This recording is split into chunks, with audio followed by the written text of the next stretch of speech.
नमस्कार दोस्तों, स्वागत है आपका हमारी खास पौराणिक यात्रा में, जहां हम आपको बताएंगे गुड़ी पड़वा का रहस्य। यह सिर्फ एक त्योहार नहीं, बल्कि एक ऐतिहासिक, पौराणिक और आध्यात्मिक महत्व वाला पर्व है, जिसे भारत में बड़े धूमधाम से मनाया जाता है। लेकिन गुड़ी पड़वा क्यों मनाया जाता है? इसके पीछे की असल कहानी क्या है? और इस दिन को इतना शुभ क्यों माना जाता है? आज हम इन्हीं सवालों के जवाब ढूंढेंगे।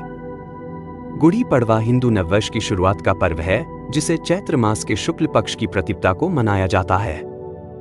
महाराष्ट्र में इसे गुड़ी पड़वा कहते हैं, जबकि उत्तर भारत में इसे विक्रम संवत का प्रारंभ भी कहा जाता है। पौराणिक कथाओं के अनुसार इसी दिन भगवान ब्रह्मा ने सृष्टि की रचना की थी। उन्होंने सबसे पहले समय, तिथि, काल और जीवों का निर्माण किया और यहीं से मानव जीवन की यात्रा शुरू हुई।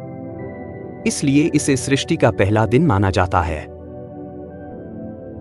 एक और मान्यता के अनुसार जब भगवान श्री राम 14 वर्षों के वनवास के बाद अयोध्या लौटे, तो लोगों ने अपनी छतों पर गुड़ी, विजय ध्वज फहराकर इस खुशी को मनाया। यह असत्य पर सत्य की जीत का प्रतीक बन गया। इतिहास में भी इस दिन का खास महत्व है।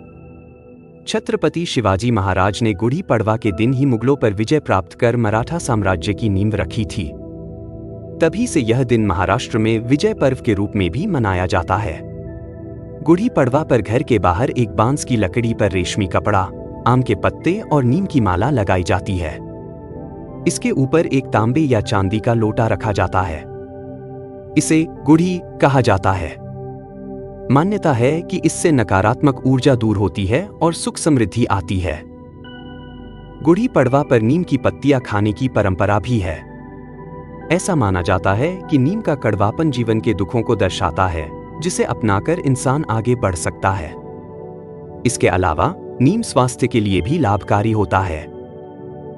गुड़ी पड़वा को अक्षय तृतीया के समान शुभ माना जाता है। इस दिन सोना चांदी, नए कपड़े, गाड़ी या घर खरीदना बेहद शुभ माना जाता है। गुड़ी पड़वा सिर्फ एक धार्मिक पर्व नहीं, बल्कि इसका वैज्ञानिक महत्व भी है। इस दिन सूर्य की किरणें सर्वाधिक लाभकारी होती है। नीम के पत्ते पाचन और रोग प्रतिरोधक क्षमता बढ़ाते हैं। घर के बाहर गुड़ी लगाने से सकारात्मक ऊर्जा आती है। गुड़ी पड़वा हमें सिखाता है कि हर नया साल एक नई शुरुआत होती है। असत्य पर सत्य की जीत, सकारात्मक सोच और आत्मविश्वास, परिवार और संस्कृति की अहमियत। तो दोस्तों, अब आप जान गए होंगे कि गुड़ी पड़वा सिर्फ एक त्योहार नहीं, बल्कि एक आध्यात्मिक और ऐतिहासिक दिन भी है। अगर आपको यह वीडियो पसंद आई, तो लाइक, शेयर और सब्सक्राइब जरूर करें। आपका गुड़ी पड़वा मंगलमय हो। For more updates, subscribe to our channel, click the show link, and enjoy watching the video.